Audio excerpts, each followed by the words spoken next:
तो 85% की आवाज समाज के कानों तक जाएगी, तब कहीं हमारी बात आगे तक पहुंच पाएगी। सही बोल रहे हैं, गलत बोल रहे हैं? सही बात है। तो फिर से एक बार अस्सलाम वालेकुम। चलिए, बहुत शुक्रिया। हमारे मंच ऑल इंडिया पासमानदा मुस्लिम महाज के आज इस अहम बैठक में हमारे बीच में जनाब परवेज हनीफ साहब, शारी नदीम अंसारी साहब, हाजी ताहिर हुसैन साहब, हमारे यूनुस साहब, अहमद साहब, फातिमा खातून, हमारे मारूफ साहब, अफजल अंसारी साहब, शमीम साहब, तौकीर साहब, अबू सईद साहब, सिराज साहब, आसिफ इलाही साहब, फैज साहब, हमारे उत्तर प्रदेश राज्य हज कमेटी के सदस्य शाहीन अंसारी साहब, जुनैद अंसारी साहब, जितने भी यहाँ पे प्रदेश भर से और अलग अलग जगहों से तमाम जो लोग आए हैं, मैं सबका इस्तेमाल करता हूँ। आज एक बहुत अहम बैठक पे, एक अहम मुद्दे पे बातचीत करने हम सब यहाँ इकट्ठा हुए हैं। ये मुद्दा ऐसा है, ये टॉपिक ऐसा है जो केवल पासमानदा समाज की तरक्की के लिए नहीं जरूरी है।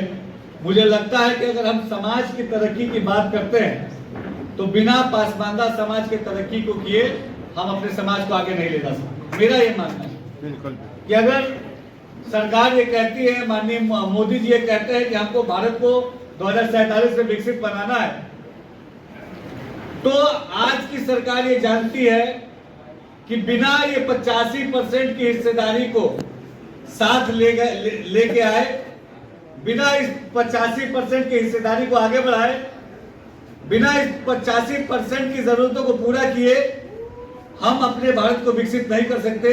ये सोच हमारे प्रदेश के और केंद्र के नेतृत्व की है। इसी वजह से मुझे लगता है कि आपके बीच के एक नौजवान को, आपके साथी दानिश आजाद अंसारी को, पासमानदा समाज के एक बेटे को उत्तर प्रदेश जैसे सूबे का मंत्री बना के कौम की खिदमत करने का एक मौका हमारी केंद्र की और प्रदेश की सरकार ने दिया। देखिए, मैं बार बार कहता हूं, मैं बार बार ये कहता हूं कि ये जो हमारी लड़ाई है, मैं इसको एक लड़ाई मानता हूं। ये लड़ाई किसी समाज के, किसी सरकार के खिलाफ नहीं है, किसी मजहब, किसी मत के खिलाफ नहीं है, अगड़े और पिछड़े की लड़ाई नहीं है। ये लड़ाई है पासमानदा समाज को समाज के मुख्य धारा में लाने की लड़ाई। बेशक, बिल्कुल। 1947 में हम आजाद होते हैं और आज हम 2026 में बैठे हैं। एक लंबा जो है समय बीता है, बहुत लंबा समय बीता है, और मुझे कहते हुए कहीं कोई गुरेज नहीं कि जो बीती जो सरकारें रही, उन्होंने कहीं ना कहीं हमारे तरक्की के बारे में ईमानदारी से नहीं सोचा। उन्होंने कहीं ना कहीं हमारे तालीम के बारे में नहीं सोचा, हमारे रोजगार के बारे में नहीं सोचा। अगर उन्होंने हमारे रोजगार, तालीम के बारे में सोचा होता तो आज पासमानदा समाज कहीं और खड़ा होता। लेकिन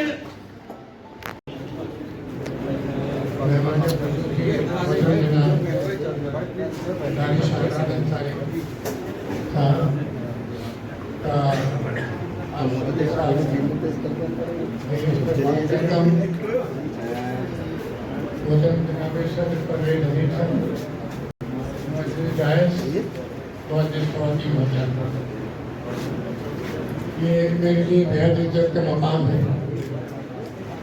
कि इस पुरस्कार जलसे में मुझे शामिल होने का मौका दिया गया। मैं इसके लिए परवेज हनीफ साहब, यूनुस अंसारी साहब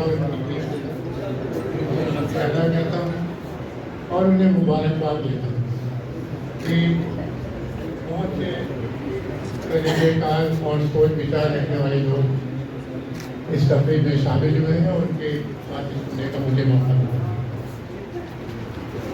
सरकारी आंकड़ों के हिसाब से जो 2020-22 तक करे, अगर कोई हुकूमत किसी को उनके हुकूक को दबाए रखे, उनका हक और अधिकार को दबाए रखे। तो अल्लाह ताला यहाँ फरमाता है कि अगर तुम सब्र करोगे और हक पर जमे रहोगे तो आने वाला वक्त आपका भी बेहतरीन होगा। अल्लाह ताला इंसाफ करता है, अल्लाह ताला मदद करता है और अल्लाह ताला आपको भी हुक्मरान बना सकता है। और हाज़रीन किराम, मैंने एक नबी करीम सल्लल्लाहु अलैहि वसल्लम की हदीस पढ़ी है, उस हदीस का बस तर्जुमा करना है। अल्लाह के रसूल ने फरमाया यदल्लाहु इलल जमाअता औ कमा क़ाल अलैहिस्सलातु तस्लीम। अल्लाह के रसूल फरमाते हैं कि यदल्लाहु इलल जमाअता, कि तुम उस जमात में शामिल हो जाओ, उस संगठन में शामिल हो जाओ, उस संगठन उस मंच में शामिल हो जाओ जो जमात जो संगठन तुम्हारी हक की बात करती हो, तुम्हारी अधिकार की बात करती हो, तुम्हारी इंसाफ की बात करती हो।